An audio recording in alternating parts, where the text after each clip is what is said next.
نقصان ہے ہماری وادی کے لیے کہ بڑا عالم جو ہے وہ ہم سے جدا ہو گیا ہے. پورا جموں کشمیر جو ہے وہ اس غم میں مبتلا ہے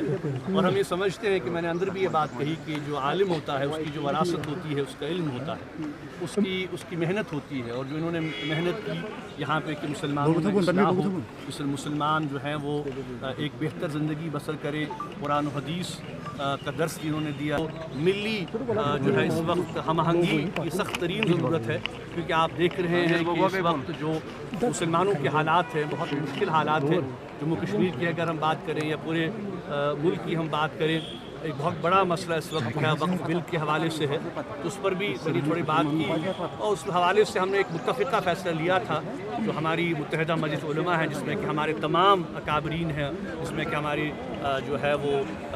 سنی ہیں, شیعہ برادری ہیں, بریلوی ہیں, پورے جموں کشمیر کے جو یہاں پہ ہمارے جو علماء ہیں وہ اس میں شامل تھے. بلکہ پچھلے ہفتے جو ہم نے اجلاس بلایا تھا جس میں کہ ہمارے جموں سے, لیس سے,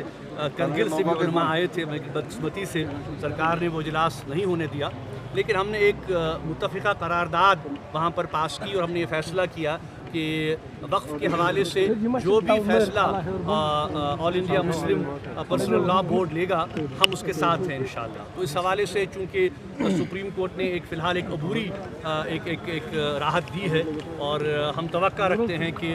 جو ہمارے کنسرنز ہیں, مسلمانوں کے کنسرنز ہیں اس بل کے حوالے سے, سپریم کورٹ جو ہے ان کو بالکل ایکسیپٹ کرے گا اور اس بل کو رد کرے گا, کیونکہ ہم پورے نہ صرف جموں کشمیر کے مسلمان بلکہ پورے ہندوستان کے مسلمان اور پوری ہندوستان کی قیادت جو ہے وہ اس بات کی قائل ہے, اس بات پر متفق ہے کہ یہ ہمارے اداروں میں, ہمارے انسٹیٹیوشنز میں کوئی مداخلت نہیں ہونی چاہیے. مسلمانوں کو یہ حق دیا جانا چاہیے کہ وہ اپنے ادارے خود چلائیں, جیسا کہ ہم دیکھ رہے ہیں کہ چاہے وہ ہماری ہندو برادری ہو, سکھ برادری ہو,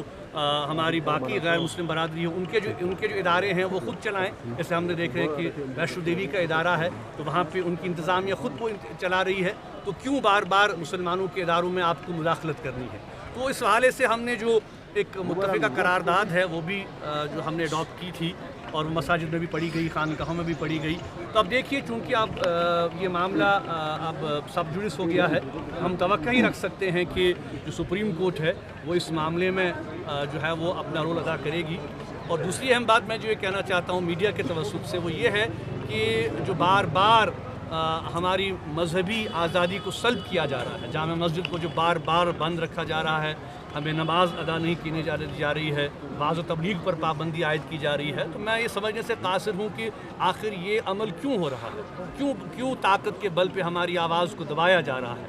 ہم تو یہ بات کہہ رہے ہیں اور آپ یہ جانتے ہیں کہ جامع مسجد کا ممبر و محراب ہمیشہ سے اس بات کا داعی رہا ہے کہ تمام جو معاملات ہوں, چاہے وہ سیاسی ہوں, چاہے وہ ملکی ہوں, چاہے وہ بین الاقوامی ہوں, چاہے وہ مذہبی ہوں, چاہے وہ ملی مسائل ہوں, ہم نے ہمیشہ یہ بات کہی ہے کہ ہم گفت و شنید سے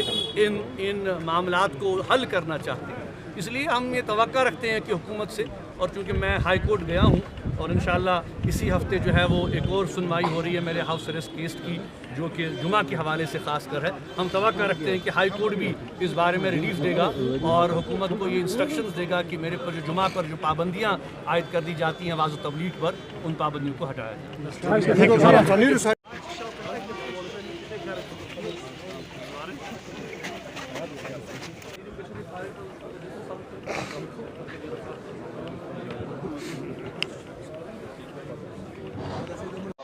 دیکھنے کو ملا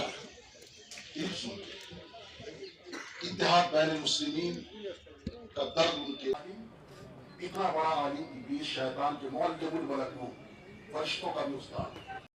مفکر اسلام علامہ اقبال جن کا جو مثال بھی فرماتے ہیں کہ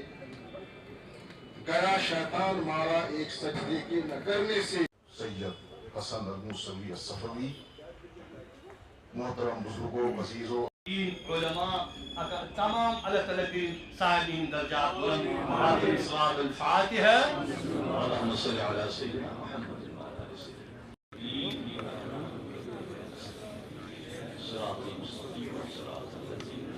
بسم اللہ الرحمن الرحیم. الحمد